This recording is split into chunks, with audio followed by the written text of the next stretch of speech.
Radio Tehran, শুরু হচ্ছে বিশ্ব সংবাদ। ইন্না লিল্লাহ। আবারও মধ্যপ্রাচ্যে তৃতীয় বিশ্বযুদ্ধ ছড়িয়ে পড়েছে। জায়নবাদী দখলদার ইসরায়েলি বাহিনীকে কোনোভাবেই ছাড় দেবে না ইরানের ইসলামী বিপ্লবী গার্ড বাহিনীর সদস্যরা। তাদের উপরে ইরানের পক্ষ থেকে চরমভাবে হামলা চালিয়ে তাদের তছনছ করে দেয়া হয়েছে। মধ্যপ্রাচ্যে এখন আর ইহুদিবাদী ইসরায়েলিরা কোনো কিছুই করতে পারছে না। পরিস্থিতি খুবই ভয়ানক আকার ধারণ করেছে। দখলদার বাহিনীর বিরুদ্ধে এই কার্যক্রমগুলো চালিয়ে যাচ্ছে ইরানের ইসলামী বিপ্লবী গার্ড বাহিনীর সদস্যরা। তারা জানিয়েছে যে আমরা যতক্ষণ পর্যন্ত দখলদারদের সাজা দিতে না পারব ততক্ষণ পর্যন্ত আমাদের এই আক্রমণ অব্যাহত থাকবে। তারা পুরো পরিস্থিতি আসলে মার্কিন যুক্তরাষ্ট্র ও ইহুদিবাদী ইসরায়েলিদের জন্য জাহান্নাম করে দিয়েছে। আর এরই মাঝে আমাদের হাতে এসে পৌঁছেছে এই যুদ্ধের সর্বশেষ গুরুত্বপূর্ণ সবথেকে তাজা আপডেট সংবাদ আপনাদের জানিয়ে দিব। প্রথমেই জানাবো ট্রাম্পের মানসিক অবস্থা নিয়ে গভীর সংশয়ে মার্কিনীরা। ইরানের সঙ্গে যুদ্ধ এবং পোপলীয় ইস্যুতে প্রেসিডেন্ট ডোনাল্ড ট্রাম্পের মানসিক স্বাস্থ্য এখন পাগলে পরিণত হয়েছে। মার্কিন যুক্তরাষ্ট্রের প্রেসিডেন্ট শুরু থেকে তিনি নিজেকে সুস্থ দাবি করলেও এখন দেখা যাচ্ছে তিনি মানসিকভাবে ভারসাম্যহীন হয়ে পড়েছেন। ইরানের সঙ্গে যুদ্ধ করে মার্কিন যুক্তরাষ্ট্র যে বিমানগুলো হারিয়েছে এটি পৃথিবীর ইতিহাসে মার্কিন যুক্তরাষ্ট্রের চরম পরাজয়। এর আগে কখনোই তারা এভাবে পরাজয় বরণ করেনি। এর ফলে মার্কিন যুক্তরাষ্ট্র এখন যিনি নেতৃত্ব দিচ্ছেন যুক্তরাষ্ট্রের প্রেসিডেন্ট ডোনাল্ড ট্রাম্প তিনি নিজেই মানসিকভাবে একটি রোগীতে পরিণত হয়েছেন। তিনি এখন আর সুস্থ অবস্থানে নেই। তার অবস্থা খুবই শোচনীয় আকার ধারণ করেছে। এরপর জানাবো বর্তমান পরিস্থিতিতে যুক্তরাষ্ট্রের সঙ্গে আলোচনা গ্রহণযোগ্য কিনা স্পষ্ট করল ইরান। বর্তমান মার্কিন যুক্তরাষ্ট্র যেভাবে ইরানের উপর অবৈধ অবরোধ করে রেখেছে এই প্রক্রিয়ার মধ্য দিয়ে মার্কিন যুক্তরাষ্ট্রের সঙ্গে ইরানের কোনো আলোচনার প্রশ্নই ওঠে না বলে জানিয়েছে ইরানের আইন প্রণেতারা। তারা জানিয়েছে যে এই সন্ত্রাসী রাষ্ট্র যুক্তরাষ্ট্রের সঙ্গে আমাদের কোনো ধরনের আলাপ আলোচনার কোনো আগ্রহ নেই। তারা জানিয়েছে যে আমরা মাথা নত করা জাতি নই, আমরা দখলদার ইসরায়েলি বাহিনী ও যুক্তরাষ্ট্রের সঙ্গে কোনো আলোচনায় বসব না। এদিকে ইরানের অবৈধ ও নিন্দনীয় হামলা, আরব লীগের জরুরি বৈঠকে কাতার। মধ্যপ্রাচ্যে উপসাগরে যে রাষ্ট্রগুলো রয়েছে কুয়েত, কাতার, বাহরাইন, ওমান, সৌদি আরব সহ যারা রয়েছে তারা জানিয়েছে তাদের দেশের উপরে ইরান নাকি অবৈধভাবে হামলা করেছে, অথচ এদের ভূমি ব্যবহার করে মার্কিন যুক্তরাষ্ট্র দখলদার ইসরায়েলি বাহিনী তারা যেভাবে ইরানকে ধসিয়ে দিয়েছে এই ব্যাপারটি নিয়ে তারা চুপ থাকলেও এবার ইরানের বিরুদ্ধে এরা কথা বলতে শুরু করেছে। কতটা নির্বোধ প্রকৃতির এই শ্রেণী। তারা ইরানকে সব সময় বিভিন্নভাবে বেলেম দেওয়ার চেষ্টা করলেও প্রকৃতপক্ষে তারা নিজেরা খুবই ভালো সাজার চেষ্টা করে, অথচ যুদ্ধ বাঁধানোর জন্য উপসাগরের এই নামে মুসলিম কাজে ইহুদিদের দালাল রাষ্ট্রগুলো পুরোপুরি দায়ী। কারণ তারাই মূলত এই যুদ্ধ শুরু করেছে এবং ইরান এই যুদ্ধ শেষ করবে বলে ইরানের পক্ষ থেকে বলা হয়েছে। এবারে জানাবো আলোচনার বিষয়ে ইরানের জবাবের অপেক্ষায় পাকিস্তান। মার্কিন যুক্তরাষ্ট্র এবং ইরানের মধ্যে দ্বিতীয় দফার বৈঠক হওয়ার কথা ছিল, তবে দ্বিতীয় দফার বৈঠকটি আপাতত মনে হচ্ছে হবে না। কারণ ইরান সাফ জানিয়ে দিয়েছে যে মার্কিন যুক্তরাষ্ট্র তাদের বিরুদ্ধে যেসব সন্ত্রাসী কর্মকাণ্ড চালিয়ে যাচ্ছে এতে করে তারা এই যুদ্ধবিরতিতে রাজি হতে পারেনি। কারণ মার্কিন যুক্তরাষ্ট্র তাদের উপর অবৈধভাবে নৌ অবরোধ দিয়ে রেখেছে। এই নৌ অবরোধ তুলে না নিলে তারা যুদ্ধবিরতিতে বসবে না এবং লেবানন ও ইসরায়েলের মধ্যে যদি যুদ্ধবিরতি না হয় তারা এই যুদ্ধবিরতি করবে না। তবে মার্কিন যুক্তরাষ্ট্রের তরফ থেকে এখন পর্যন্ত নৌ অবরোধ উঠানোর কোনো কথাই বলা হয়নি। সুতরাং ইরানও এই যুদ্ধবিরতি করবে না বলে তারা সাফ জানিয়ে দিয়েছে। তবে পাকিস্তান এই মুহূর্তে ইরানের অপেক্ষায় রয়েছে। তারা যদি যুদ্ধবিরতি করার জন্য তাদের প্রতিনিধিদের আলোচনার জন্য ইসলামাবাদে পাঠায় তাহলে হয়তো যুদ্ধবিরতি হতে পারে। তবে পরিস্থিতি কোন দিকে যাবে সেটি এখন পর্যন্ত বোঝা যাচ্ছে না।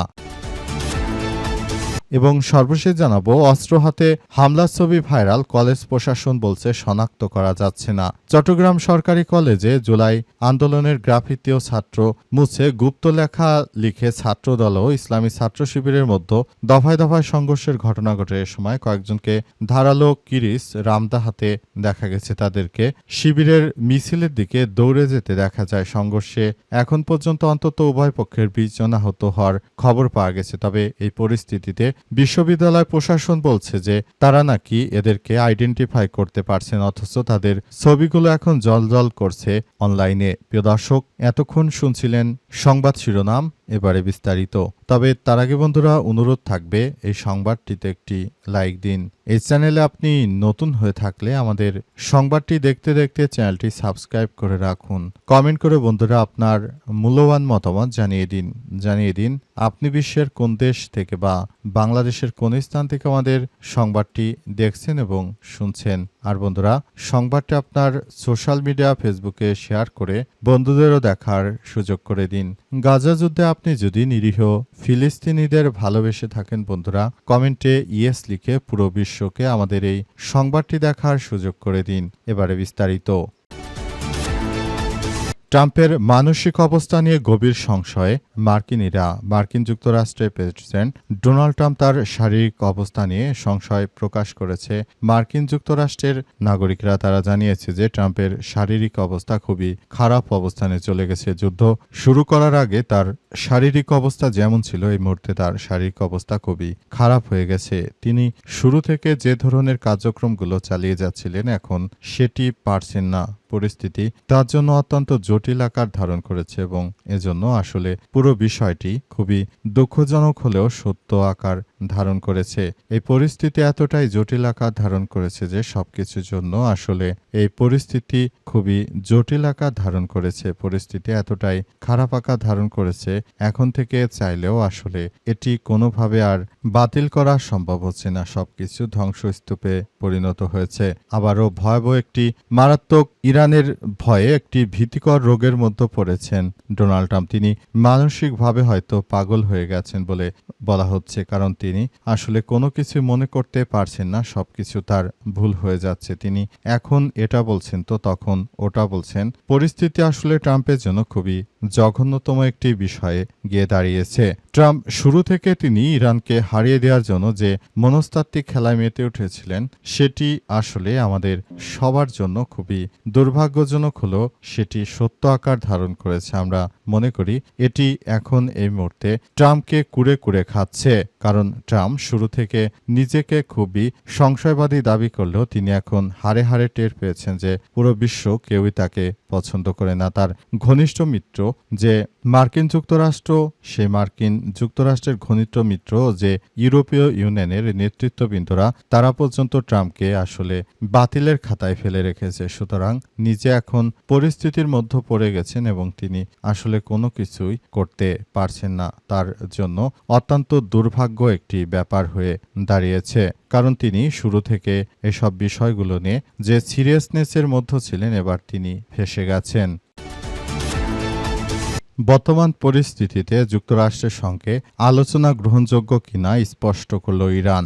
ইরানের আইন প্রণেতা সাব জানিয়ে দিয়েছে যে বর্তমান পরিস্থিতিতে যুক্তরাষ্ট্রের সঙ্গে কোনো ধরনের আলোচনা গ্রহণযোগ্য নয়। বর্তমান পরিস্থিতিতে মার্কিন যুক্তরাষ্ট্রের প্রেসিডেন্ট যে ধরনের সন্ত্রাসী কর্মকাণ্ড চালিয়ে যাচ্ছে, এটি তার জন্য শুভকর হলেও আসলে বিষয়টি ইরানের জন্য কোনো শুভকর বিষয় হতে পারে না বলে সেখানে উল্লেখ করা হয়েছে এবং বলা হয়েছে যে বর্তমান পরিস্থিতি অবশ্যই ইরান মোকাবেলা করবে। ইরানের ইসলামী বিপ্লবী গার্ড বাহিনীর সদস্যরা আরও জানিয়েছেন যে পরিস্থিতি যতই খারাপ আকার ধারণ করুক, ইরান তার দেশের হয়ে কাজ করবে, লড়াই তারা অব্যাহত রাখবে এবং মার্কিন যুক্তরাষ্ট্র দখলদারদের কোনোভাবেই কোনো কিছুতে ছাড় দেওয়া হবে না বলে তারা উল্লেখ করেছে এবং এই পরিস্থিতির মধ্য দিয়ে মূলত ভবিষ্যতের দিকে তারা এগিয়ে যাচ্ছে। ইরানের ইসলামী বিপ্লবী গার্ড বাহিনীর সদস্যরা তারা শুরু থেকে নিজের দেশের হয়ে লড়াই করার জন্য যে দৃঢ় প্রতিজ্ঞ অবস্থানে ছিল, বর্তমানে তারা সেখানেই রয়েছে। তারা কখনো মাথা নত করেনি, তারা কখনো মাথা নত করবে না বলে নিশ্চিত করা হয়েছে। তারা ভবিষ্যতে নিজেদের রাষ্ট্রকে একটি ভালো জায়গায় দেখতে চায়, তাই তারা এখন এই কাজগুলো চালিয়ে যাচ্ছে যাতে করে ভবিষ্যতে তারা একটি ভালো রাষ্ট্র বিনির্মাণ করতে পারে। এটি তাদের প্রধান এবং মূল চালিকা শক্তি বলে জানিয়েছে ইরানের ইসলামী বিপ্লবী গার্ড বাহিনীর সদস্যরা। ইরানের অবৈধ ও নিন্দনীয় হামলা, আরব লীগের জরুরি বৈঠকের ডাক। উপসাগরীয় দেশগুলোর উপর ইরান যেভাবে আক্রমণ চালিয়েছে সেই আক্রমণের প্রতি নিন্দা জানিয়েছে আরব লীগের রাষ্ট্রগুলো। জোট আরব লীগ তারা ইতিমধ্যে জানিয়েছে যে ইরান আমাদের রাষ্ট্রগুলোকে লক্ষ্য করে যে হামলা চালিয়েছে সেই হামলা আসলে গ্রহণযোগ্য কোনো বিষয় হতে পারে না বলে তারা নিশ্চিত করেছে এবং তারা এও জানিয়েছে যে পরিস্থিতি এখন ইরানের অনুকূলে থাকলেও আসলে তারা যেটা করেছে অন্যায় করেছে। অথচ এসব আরব লীগের উপসাগরীয় দেশগুলো থেকে মার্কিন প্রেসিডেন্ট ডোনাল্ড ট্রাম্পের সন্ত্রাসী মার্কিনী বাহিনীরা তারা যে ইরানের উপর একাধারে বোমাবর্ষণ করলো, হামলা করলো, গুলি চালিয়ে অসংখ্য মানুষকে হত্যা করলো, এটা নিয়ে আসলে এসব সৌদি সহ আরব লীগের দালাল রাষ্ট্রগুলো তারা কোনো কথাই বলছে না। তারা পুরোপুরি এখন ইরানের দোষ দেওয়ার নানাভাবে চেষ্টা চালিয়ে যাচ্ছে। তবে পরিস্থিতি যতই খারাপ হোক না কেন ইরান এই জায়গা থেকে বেরিয়ে আসার জন্য তারা সর্বাত্মকভাবে কাজ করে যাবে। বর্তমান পরিস্থিতিতে আসলে দখলদার ইসরায়েলি বাহিনী তারা যে ধরনের কর্মকাণ্ড করছে এটি কোনোভাবেই গ্রহণযোগ্য হতে পারে না। সারা বিশ্বের কাছে তারা নিজেদের ভাবমূর্তি একদম নস্যাৎ করে দিয়েছে। তারা নিজেরা আসলে যে ধরনের কার্যক্রমগুলো চালিয়ে যাচ্ছে এটি কোনোভাবেই গ্রহণযোগ্য কোনো বিষয় হতে পারে না। পুরো মধ্যপ্রাচ্য জুড়ে ইহুদিবাদী ইসরায়েল ও জায়নবাদীরা শুরু থেকে যে সব কর্মকাণ্ডগুলো চালিয়ে যাচ্ছে এটি কোনোভাবেই আরও কোনো কারো কাছে গ্রহণযোগ্য হতে পারে না বলে নিশ্চিত করা হয়েছে। আলোচনার বিষয় ইরানের জবাবের অপেক্ষায় পাকিস্তান।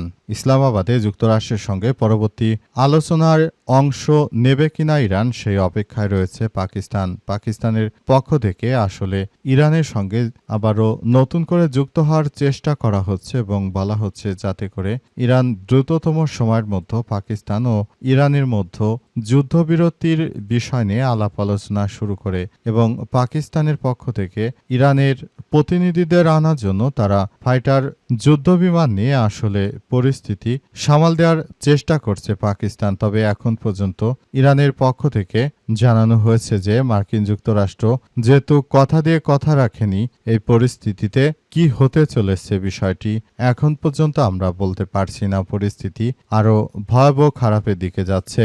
এখন এই পরিস্থিতির মধ্যে আসলে বিষয়টি খুবই গুরুত্ব সহকারে দেখা হচ্ছে কি হতে চলেছে ভবিষ্যতে এবং আগামীতে কি হবে সেসব বিষয় নিয়ে তারা কাজ করছে।